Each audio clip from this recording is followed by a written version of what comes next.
Uh, good afternoon, everyone, and welcome to our Facebook Live. This is our second of 5 conversations that I'm having this week about how we can work together to make our communities safe from gun violence. Earlier today, we covered the Eagles Act and the important work of the Secret Service National Threat Assessment Center. And for this afternoon's session, we're going to discuss SchoolSafety.gov and legislation to make it permanent. And we're doing that as the school year is just underway here in Florida. And amid the COVID-19 pandemic, schools are working hard to bring students back safely to protect. We want to do everything we can as schools are opening safely to protect the school community from the virus. But as we'll discuss, SchoolSafety.gov includes comprehensive safety resources, including the pandemic response and gun violence prevention and beyond. And as I mentioned in our first chat earlier today, the pandemic hasn't put the pre-existing epidemic of gun violence in this country on hold. On average, 120 Americans die every day from gun violence. And I'm so grateful today that Max Schachter and Tom and Gina Hoyer are with me to discuss the legislation named after their sons, Alex Schachter and Luke Hoyer, and the important resources available at SchoolSafety.gov. So with that, let me introduce our guests that we're so privileged to have, and then we'll turn it over to them for some comments. Max, let me start with you. Max Schachter is a national school safety advocate. His youngest son, Alex, was one of the 17 innocent victims murdered in the Parkland school shooting on February 14th, 2018. Max is currently the executive director of Safe Schools for Alex, the 501c3 that he formed after the tragedy. Safe Schools for Alex provides the most current school safety best practices and resources to students, parents, school districts, and law enforcement so that all children can learn in a safe environment. Max testified before the Federal Commission on School Safety in the creation of a federal agency to house national school safety best practices. He also testified before the Senate Homeland Security and Government Affairs Committee in 2019. Max, let me turn over to you, and then I'll introduce Tom and Gina when we turn it over to them. Max, thanks so much for being with us. Thanks for your leadership. Absolutely. Thank you for having me, Ted, and I'm glad to be with you and Tom and Gina to talk about school safety. There's nothing that is more important to me than protecting children in their classrooms and talking about this issue and having something positive come from the horrible tragedy that befell the Parkland community. We're coming up on almost 4 years since that horrible tragedy that changed our lives forever. And we're going to talk about today some of the really great resources and byproducts that came out of that horrible tragedy. And that is the first whole of government approach to school safety. It's the federal school safety clearinghouse and all the great resources that are housed on SchoolSafety.gov. And also the bill that Tom and Gina and Karen and I have in front of Congress right now, the Luke and Alex School Safety Act. If we can get this bill passed, which I hope we can, this will go a long way towards making schools safer all over the country. So thank you for having me, Ted, and I appreciate your friendship and your leadership on this issue. Thank you for everything you've done for our community and our country. Thanks, Max. I appreciate that a lot. It's I'm proud to be your partner in this really important work. Let me turn over to Tom and Gina. Tom and Gina Hoyer's 15-year-old son Luke was killed at Stoneman Douglas, and since then they have been strong advocates for school safety and violence prevention, and have really been tireless advocates for the National Clearinghouse on School Safety. Tom joined Max in testifying before the Senate Homeland Security and Government Affairs Committee in 2019. Tom helped launch Stand with Parkland and uses his 33 years of financial experience in his role as its treasurer. Tom and Gina also created the Luke Hoyer Athletic Fund, which provides funds to kids in foster care so they can participate in athletic activities such as basketball, dance, and karate. Like Max, Tom and Gina are also have become friends and are really good and decent people doing really important work. And I will turn it over to them for any comments that they have. Thank you, Ted. It's so good to see you. I wish we could be in person. We're so glad to be here with you today, and Max as always. Just a little story of Luke. Luke was our youngest of 3 children by quite a few years. He was our little surprise baby. I used to say to Tom all the time as we were watching him play, it's like, what would we do without Luke? And little did I know that that statement, would be a reality one day. But, the hardest part of it is that it was all avoidable. And there are many things that failed our son that day and 16 others. And one of the most critical was the schools not being prepared. And the school safety clearinghouse is definitely a tool that will help others avoid what we're all going through. And we're honored to be a part of it and to work with you and to work with Max. And we just thank you for having us here today to give us all a voice. Yeah, thank you, Ted. Of course. Thank you both so much for joining us today. So look, one of the many lessons that we should all learn from the tragedy of Parkland is the urgent need for schools to be prepared to recognize threats and to take action. And since that horrific day, the 3 of you have been working to ensure that every school is prepared. Every school is doing all it can to prevent violence in school by making it easier for administrators and teachers and families to access and implement school safety best practices. And this just makes so much sense. Max, let me start with you here. Can you just give everyone who may not be familiar with this problem a sense of what resources were out there before your work on a federal clearinghouse? Yeah, absolutely. The government is so large and there's so many agencies that were focusing on school safety. After the shooting, I traveled this country, and what I found a lot was that schools were complaining to me that there was no centralized resource for them to get information on the safety of their schools. You had before a lot of duplication in the federal government and not a lot of coordination. And so what we did was, or what came to be, that is currently the Federal School Safety Clearinghouse and is now housed on SchoolSafety.gov, is really a whole of government approach and a one-stop shop for all information on the safety of schools, not only for information for schools, but for parents too. And everyone that's listening, I would encourage you to go to SchoolSafety.gov because you have all the resources from all the best experts around the country. You've got every agency that's involved in the safety and security of your schools, from the Department of Education, the Department of Justice, the Department of Homeland Security, and the Health and Human Services all have come together. And SchoolSafety.gov basically curates all of the information and provides all of the best resources for parents, schools, school board members, and state legislatures, all on this one centralized resource.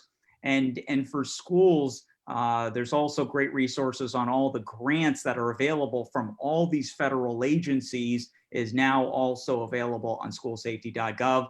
as well as critical information on reopening schools and how to avoid the spread of COVID and how to open schools safely, as well as providing really important resources to address this mental health crisis that COVID has really exacerbated, and to really help the children that need it most. So a lot of great resources, and I encourage everyone to use them. Thanks, Max. One of the problems that I know we've all discussed is that often parents, they don't know about the resource, and we'll talk even more about SchoolSafety.gov, but they don't even really know the questions that they should be asking to make sure that the schools are safe. And some of the work that Stand with Parkland has done is to try to help educate parents to be better advocates for safe schools. Stand with Parkland has these 5 questions that parents need to ask teachers and administrators. Gina, obviously, these are things that no parent wants to think about, but if you could tell us how asking these kinds of questions fits into the overall effort of keeping kids safe. Okay, yes, these questions are extremely hard to think about as a parent, sending your child off to school. We never thought we would drop Luke off at school and him be murdered one day. But now we know how important these questions are to see how prepared your school is, where you're sending off your child or your spouse is there, teachers, staff. And with Stand with Parkland, we came up with 5 questions. And the first question is, does the school have an active shooter policy? The second question is, does the school train all staff members for active shooter scenarios? Does the school have a single port of entry during school hours? Is there a way students and staff can report threats? And last is, how are parents notified when a threat has been made to a school? And these questions at least can start a discussion.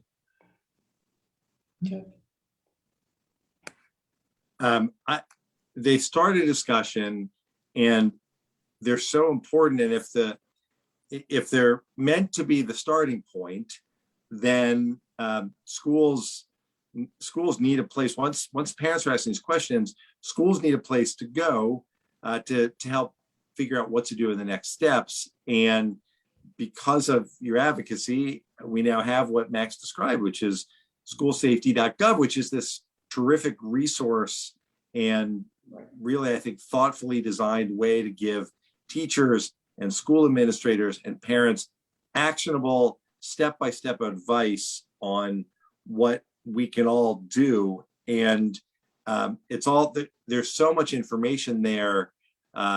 Max talked about all the different government agencies that have played a part. Tom, do you have thoughts on why is it so important for this comprehensive approach to be the one that we adopt? Yeah, I do.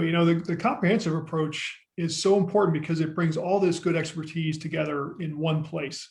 It also addresses any overlaps of information, and it addresses any gaps that there were in the information. And it curates and disseminates the best resources, guidelines, and tools for school communities to be safer across the country. As Max mentioned, it's a one-stop access point for things like emergency planning, physical security, threat assessment and reporting, as well as things like bullying and cyberbullying, and now COVID-19 and mental health. Through the site, members of the academic community can learn how to prioritize school safety actions. They can find applicable resources, connect with school safety organizations, and develop school safety plans. In fact, there is a tool on the site called the Safety Readiness Tool, which assists users in evaluating their own school across 10 elements, right? And after completing the online assessment, users are provided a tailored action plan with options that they can consider for their own school, for their own situation. And it's aligned with resources and grant opportunities specific to their individual school. SchoolSafety.gov also has a calendar of events for webinars, training sessions, grant opportunities, and conferences for school safety personnel, administrators, educators, and parents. And also it has a state information sharing tool, which is a module on the site that allows them to access state-specific resources and guidance for the what's going on in their state for their particular schools. In summary, SchoolSafety.gov is the only comprehensive set of federal guidelines for making schools safer. And you can find a link to it on Stand with Parkland's website and Safer Schools with Alex for Alex's website. Critically important tool, as you say. Well, I really appreciate that. Look, I think it's important to acknowledge again, this didn't exist before, and these important questions to start the conversation weren't widely disseminated. This clearinghouse is in place now as a result of the incredible advocacy of the three of you, which brings us to the Luke and Alex School Safety Act, named in memory of your sons. That the bill would codify the School Safety Act. It would put it into law. It would ensure that this incredible resource that you just described in really helpful detail, Tom, will continue for schools across the country and provides accountability to keep the clearinghouse up to date, to make it relevant for all students across every part of the country. And so that's what we're trying to do here. Max, you've testified as an expert and you've spoken with others across the country. The clearinghouse is so important. Why do we need to work so hard to make sure that it's got the latest evidence, most current evidence-based recommendations? Yeah, because one size doesn't fit all, and we have to adapt to our environment, and that's why there's so much information overload that schools are having to deal with. And when they came out of school, they didn't. They're not scientists, they're not school security experts, they're educators, and that's the reason they went into education. So we prior to the creation of this site, there was information coming from all these different agencies, but we want to help reduce that, make it easy for them. That's why all they have to do is just go to SchoolSafety.gov, and I encourage all PTAs, parent teacher organization, PTO, all parents that are on this Facebook event, that are part and advocates and active in your school. Go to SchoolSafety.gov, and even parents can take that school readiness questionnaire that Tom was just talking about, and have a conversation with your principal and say, have you gone on and taken the SchoolSafety.gov school readiness tool? Because it really, by just answering a series of 10 questions, you'll be able to get a real good picture of how ready your school is. And then based on the answers, it prints out a tailored school-specific PDF. It'll tell you step-by-step what you need to do, where your gaps are.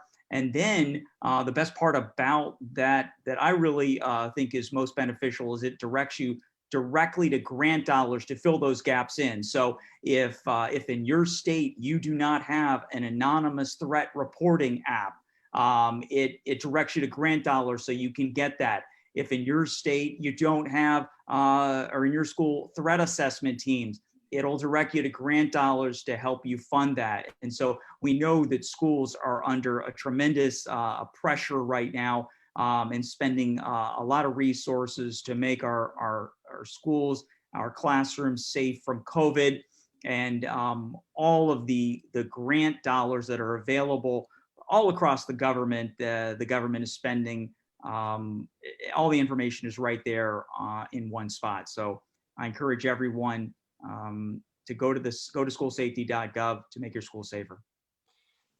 And what you're doing is you're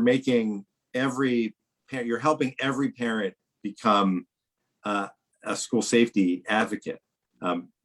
Who everyone's concerned about this. Not everyone knows what to do. Most people don't come to this naturally, as you point out. You're making it easy for them to raise the issues. You're making it easy for schools then to figure out what needs to be done and then even to access funds, potential funds to do it. And what makes school safety so difficult is, as you pointed out, is that there's not one solution for every school in the country. There's not one solution for every school in South Florida.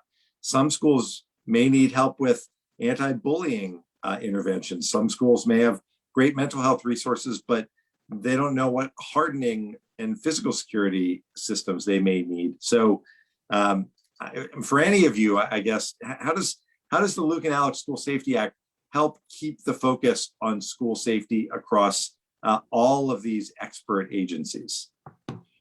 What it does, and I think what we want people to know, is it ensures the existence of SchoolSafety.gov. SchoolSafety.gov right now operates under an MOU, which is fine, but we want the longevity of having it codified. Memorandum of Understanding for our friends who aren't in the sorry, yeah. That's okay. The acronym, sorry. We want to see it, in the federal law, so that it can survive, changes in the White House and the legislature. It's not going to be subject to any kind of political influence one way or the other, because it's not a political thing at the end of the day. This is really just about keeping kids and teachers safe in school. It's not a tool that mandates anything. It gives recommendations and suggestions. And as we've talked about here, we think it's a fantastic tool for doing that. And we want to ensure its existence. And that's what LASSO will do. It'll keep a focused resource. As I've already said before, the most comprehensive set of federal guidelines on school safety in existence. Well, it'll absolutely do that. And that's why I think it's so important. Finally, Max, you've worked on this school safety dashboard, and you've shown this to me. It gathers data that was already collected and reported by schools to the Florida Department of Education, but it puts it in a format that makes it more accessible and more useful.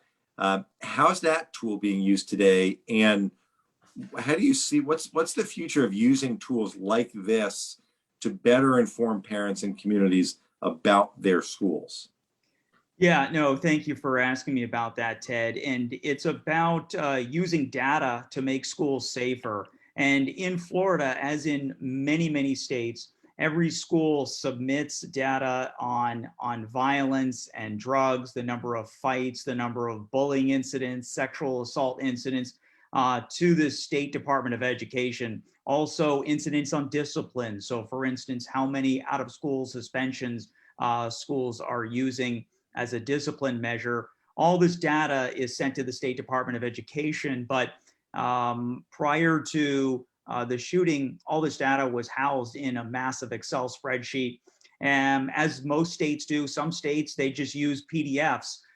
Very, very difficult to analyze and to really use that. And so what we're doing in Florida is we're taking this data and we've actually incorporated it into a user-friendly dashboard. And I encourage every parent in Florida to check out this dashboard. It's housed on our website, safeschoolsforalex.org. It's really the first dashboard to reduce violence in schools, reduce suspensions in schools, and to create a positive culture and climate. And what Florida is doing, post the shooting, we've implemented measures all across our state. So I truly believe that schools in Florida are 180 degrees safer than where they were prior to the tragedy. And one way we're doing that is by looking at our data and looking at the levels and the incidents of violence that are happening in our school.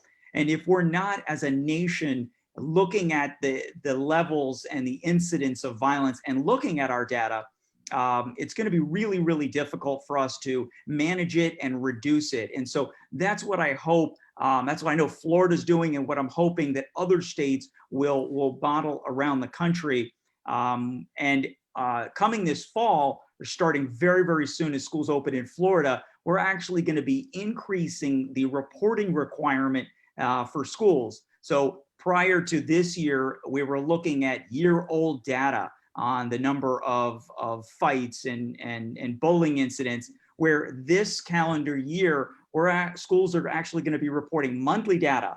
So we are going to be able to give schools real-time information and parents about what's happening in your school on a monthly basis. So schools will be able to adjust their priorities, adjust their resources to really help the schools and help the students that need it most. So we're really excited about our school safety dashboard in Florida.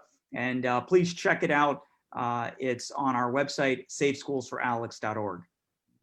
Great. Thank you very much. And we're excited. I didn't know that it was being updated on a monthly basis. Yeah, this year. I think what's that's happened. So Yeah, it's groundbreaking. I'm not sure any other state is doing that, and we're really excited because that's really how you're making schools safer. Is it'll give us the ability to identify schools that need help and then surge resources into that schools. That's great.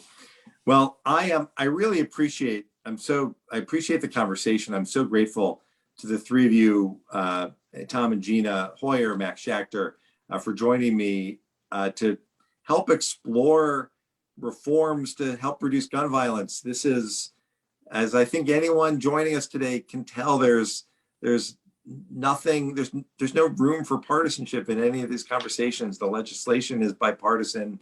The effort needs to be bipartisan. We're just trying to keep our schools safe, and our schools, our schools are the place where everyone sends their kids to learn, and they deserve to learn in a safe environment. The Luke and Alex School Safety Act, the legislation named after your sons, Luke and Alex, will ensure that the school safety clearinghouse at SchoolSafety.gov becomes part of federal law and ensures that it will be a critical part of school safety and gun violence prevention on into the future. So I'm going to continue to work hard. We're all going to continue to work hard to pass that in this Congress.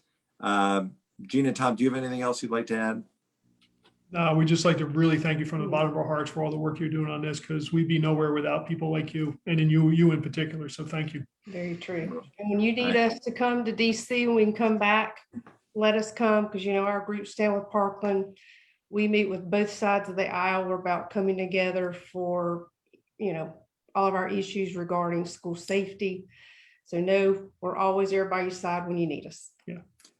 Very much appreciated. I appreciate it, and my colleagues appreciate it, and ultimately our whole community is so grateful for what you do, and Max, for what you do. Any final comments, final thoughts, Max? No, I think Gina said it perfectly. We're here to help you, and thank you for everything you've done, Ted, and being our friend and helping us prioritize this issue. There's nothing more important than protecting our children and preventing acts of targeted violence. I know you care not just about schools, but whether it's a synagogue, a church, a garlic festival, or a Walmart, we want to make sure that this never happens again. And I know that's what you're trying to do on a daily basis.